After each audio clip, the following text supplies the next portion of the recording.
Party animals, hurry! Like and subscribe to the video if you want 4 touchdowns from your running back.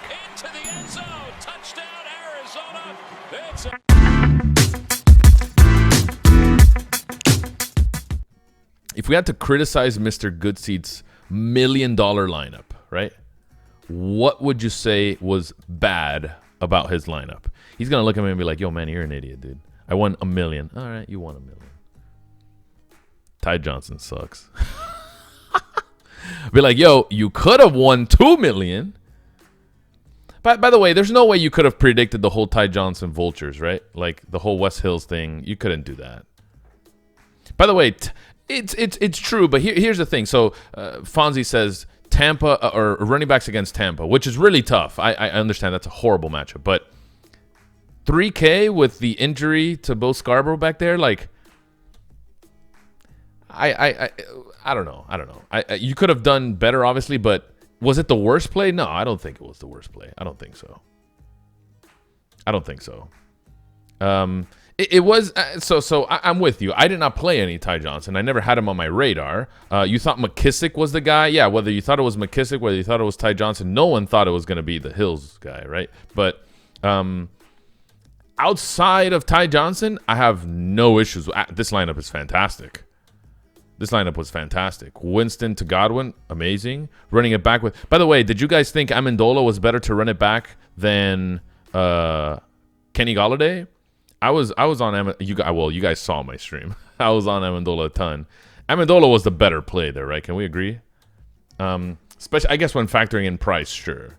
If you're doing like a Blau stack, then I guess you go to Golladay. But didn't everyone go Amendola? Well, no, technically not. 19%. More people went Chris Conley, which still was a good play. And that's at Amendola got down at the 1.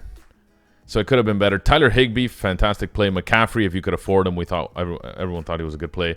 You kind of so for the Barkley faders, here was my thing too. I actually have no issues with this lineup, and it was fantastic. The Barkley thing was, are you going to wait till Barkley does it to then play him, or are you going to get there the first time around? So the guys chasing the Barkley game, Barkley never really came up on projections or optimal lineups until this week for the most part, right? So I thought it was actually it was a really fine play. I thought it was a really fine play. And the whole thing like, oh, Barkley hasn't done much. I thought it was still a good play. So beforehand, I'd rather have gone Gurley over Barkley, but that tier I thought was essential. Yeah. And if you could find a way to get McCaffrey and that tier, even better. And he found a way to do that. So that was actually really impressive, man.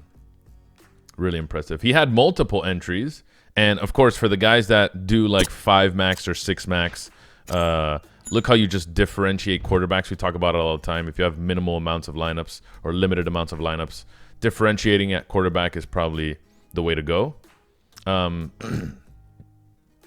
It was... Manny, yesterday you said none of the chalk was fadeable based on ownership. How did you come to that? Well... because no one's really highly owned. This is a live final, right? So to see, Higbee at 35, there's 180 entries in this final. For the most part, people barely, at least projected ownership, people were barely getting over 20%. And outside of the top 10 owned guys, everyone was like 10% or less. Like, you're not going to see a 10%er and be like, that's way too owned on... Like, were you looking at Chris Godwin and saying...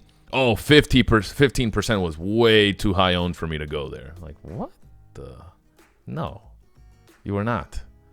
So I don't know. For the most part, no one really got to a point where I was like, yo, I have to get away from this. Patrick Laird maybe was the only guy I thought, right? And you didn't see much Laird in my lineups, but that was probably the only guy that I just felt like, okay, this guy's like a true 4K running back. He's not good.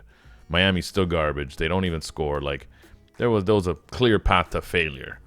Shake my head, that guy. The Patrick Laird players. By the way, these guys getting all this Patrick Laird love on Twitter. You guys know exactly what I'm talking about. Why on earth Patrick Laird? Like, you can't pick a better player? I don't know.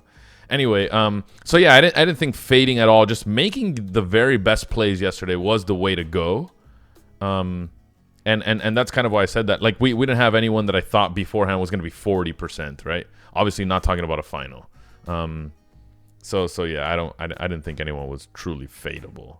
All these guys have the upside, right? I mean, you could argue Amendola and Conley don't, but for that price tag, I mean, they were, and for the given roles and the injuries on their team, fantastic. Everything about it was just good, man. Everything about it was just good, man. Everything about it was awesome. So truly happy for him, man. Good player. He's had a pretty good season, and obviously, by the way, this is Mr. Goodseats' third $1 million win. Back-to-back live finals, NFL live finals of top 3 placings. Got third last year, I believe. Got second this year. You want to talk about live final stud? That's a live final stud right there, man.